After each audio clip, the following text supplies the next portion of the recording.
Okay, so I've just finished Hocus Pocus 2. Um, I was sitting here just taking it in, man, processing it, and I wasn't even going to do this just yet, but my ideas are here, and after looking into it, I'm, I, I'm going to do this. Alright, so Hocus Pocus 2.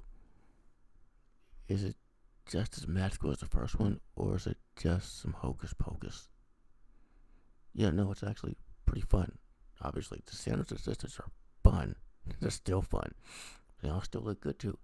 Uh, so basically, the plot here is new kids, which we could have guessed. Some new kids. This new girl.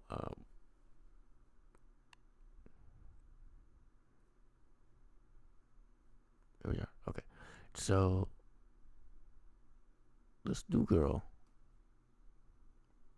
Becca, as well as her friend Izzy, uh, accidentally bring the no, they're tricked into bringing the Sanderson sisters back by a black dude. All right, and while this is going on, their friend Izzy's having a party, and there's been not necessarily heat, but some kind of rift between them. They're still real cool. I mean, when they call her, she lights up, but then there's a spell, so she can't talk to her. They go to the party, like she can't see or hear who's calling her, but she knows it's her, and she's like a butt dial, and she's disappointed. So they're still cool, but there's like a rift there. That's like the B story, and so yeah, they bring it back to. They're tricked, and they're bringing them back by a black dude, uh, named Gilbert, of course. Yeah, named Gilbert, and he took me through the ringer. I was like, is he the magical Negro? I was not liking him for most of the movie. But I was liking him. I I would have been fine if the Sanderson sisters got him or the other girls got him, but you know, it's Disney, so no. Well, it's Disney, so anyway. So yeah, they bring him back the same way as before with the candle and the virgin lighting it. Only this time around, there's no virgin shaming. In fact, they just barely say the word. So, but yeah, they light the candle because dude gives them or the real one, instead of like a fake one. Like this one that this town now actively loves the Sanderson sisters. They celebrate them. They sell fake candles. The place in the first movie where the book is. It's like a store and everything. Much like the first movie, you got someone telling the story of the Sanderson sisters. Only it's not in a school. It's in this the store from the first movie, right? So yeah, and it's like everywhere they celebrate them and everything. And apparently, magic is just a thing now. I don't know, but yeah. So it's kind of a light commentary on this franchise, these characters in actuality, because the first time around they were not as beloved as they are today at all. But now they are to the point where we got specials and we got the long-awaited sequel that us OG fans followed and developed it. And whenever Bette Miller puts the makeup on at a concert, that makes the news. It's how much we love them, you know. It, this wasn't the case in '93, and the film makes commentary on that. And really, sisterhood. That's the theme of this movie, right? Uh, because throughout the movie, it's just Becca. It's just Becca and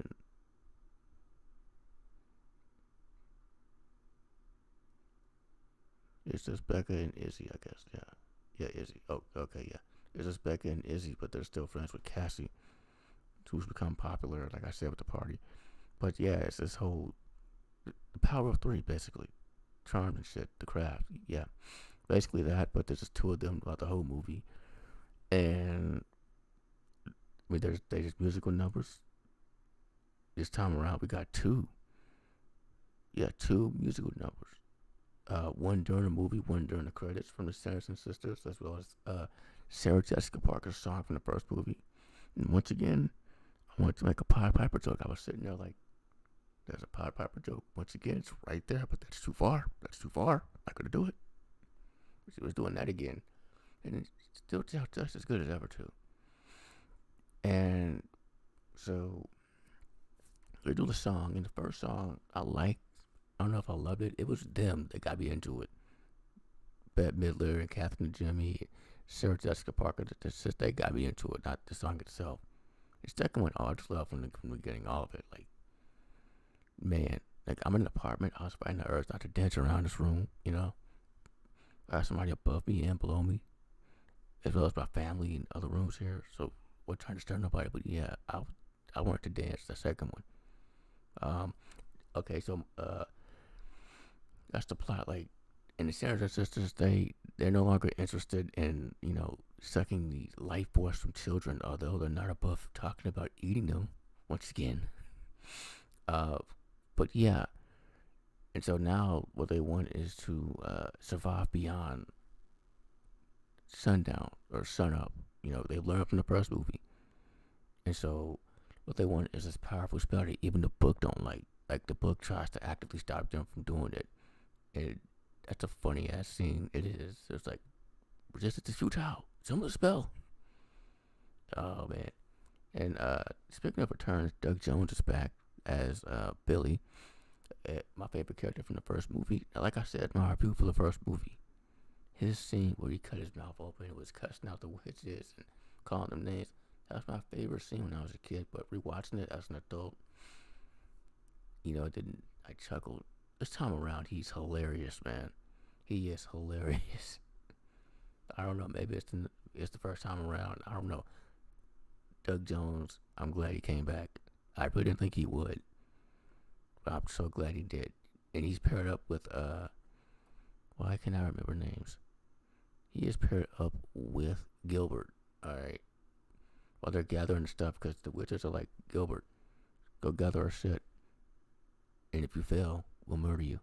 So they got like an hourglass and everything, like Gary and Cross, yeah. And like when that last sand, like when the last grain of sand falls, you fail. That's your ass.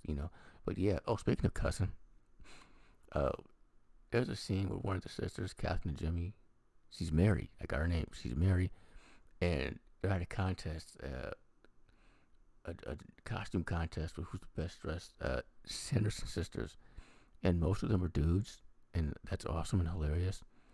And she finds one, but he has a full on beard and everything, and she's like, "Is that how I look? Damn, we look good." But Disney Plus, the subtitles didn't say "damn" at all, but she clearly said "damn." So yeah, I thought that was funny. But yeah, and speaking of LGBTQ, we got a gay couple in this for a brief blip. They're in there. That's cool. People lost their minds with the girl on girl kissing Lightyear, but got this gay couple here just buying their home, and people love it. Both are saying to me, I think it's great. But yeah, I wonder if people are going to not show their kids this movie because we got a gay couple now. I don't know. But yeah, like literally, they're in there just as long. I want to know. I want to know how people feel about the gay couple in this movie. Just curled up against each other, watch the movie, while the Sanderson Sisters look on, while they're looking for the kids they come across still. Oh man. One thing I did like though is at the beginning there is a flashback to 1693 when all these events went down. They started up for 93 and 2022. Okay, and whoever those kids are playing the young Sanderson Sisters, they were spot on. Like I was laughing so hard, and I was enjoying it. They were. I would watch a prequel with those kids if they do that. I would love to watch that. I don't even like prequels, but that's how good they were. And the ending does. It gets you right here, man. It does. Like it's almost a face turn, right? I won't spoil it, but it's almost a face turn for one of the sisters, and it gets you right here. But then the after credit scene is like, Nah, they might be back. So, but yeah. And each sister, of course, like I said, was great. I loved Catherine Jimmy. She had me cracking up. Oh, the kid version of her did the lip thing. Like she did not do it for once. That was, and the imitators too at the costume party. They were doing it too. And I love Sarah Jessica Parker in this. I wasn't entirely distracted this time. But yeah, she's still just as funny and even kind of creepy. Like the way she shows up in the movies, I was a jump scare. I dug it. And of course, Bette Midler. Come on, it's Bette Midler. Love Bette Midler. She's perfect. That's in this role. She's yes. And then there's another witch at the beginning, the one who gave them their powers. The way she started was also like a jump scare. It was like right out of God of War 2018, like the same, like they're in the woods and everything. Except the witch in God of War 2018 don't eat children. This other witch also eats children. Like she almost was going to eat the Sanderson Sisters, but then she got to talk to him and gave him the book. But she had this look. Oh, she's the bird we've been seeing throughout the movies. Apparently, she could transform or not join in.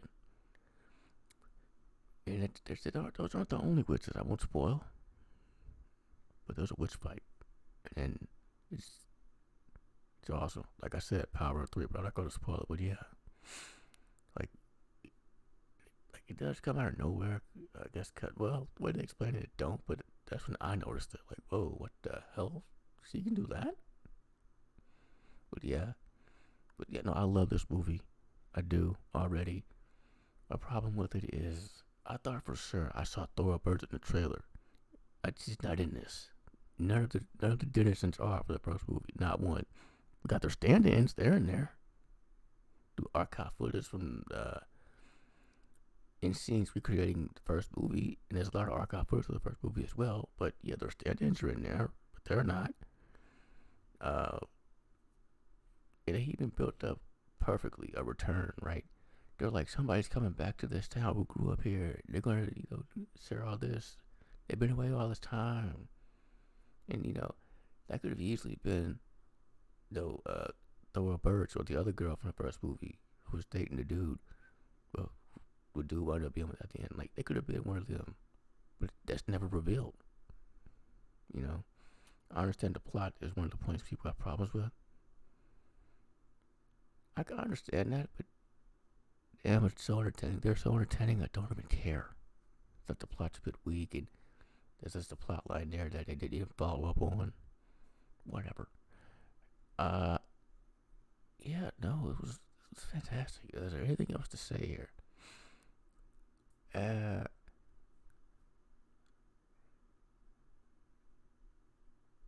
No, I don't think so. I think that's it. Yeah. Oh no, they explain the whole Billy with the sisters thing, which I had an idea it wasn't that, like literally the same idea I had. Is what they said. I'm like, ah, fuck yeah, because Billy seems way too smart to do that. But also in the flashback, he was kind of a dick. Just as, well, not really, but he didn't like own like, what he he started first movie. He was with one of them, and no, he kissed one of them. Bette Midler, Winifred, he kissed her in the past, and that's literally it. There was no what they said in the first movie. Like the way he explained that was hilarious. It was just hilarious, and yeah, the flashback of him too. Whoever that was spot on. Like really. And as I said before in the first review, Binks. Binks ain't come back. Obviously, that was done perfectly. There's a black cat there that looks awful familiar, but yeah, I don't think that's Binks. And there's obviously more of this cat than an explorer. It's not Binks. That Binks is. He's up there with his sister. Living his afterlife. Like yeah. The irony of these three sisters. Yeah. And that's the theme of this whole, like, sisterhood is the theme of this movie. It really is. Sisterhood and friendship. Yeah. That's what it really get. Yeah, like sister and the friends. That's the theme of this one. And I dig it. I love it. And one of the girl's father is play it who plays he plays the one of the girl's father is the mayor, but he's also the one who kind of messed up the Sanderson Sisters back in the day, like his ancestor did, and so that's the thing that they wanted to straight up murder him, you know. And that dude is played by I can't remember his name. Hold on, Tony Hill. That's right, Tony Hill from Arrested Development. Yeah, with the glasses. Not Tobias, the other one with the glasses. Like yeah, like yeah, he's the Funk son with the glasses. The one, not David Cross with the balding, or the other one with the like yeah.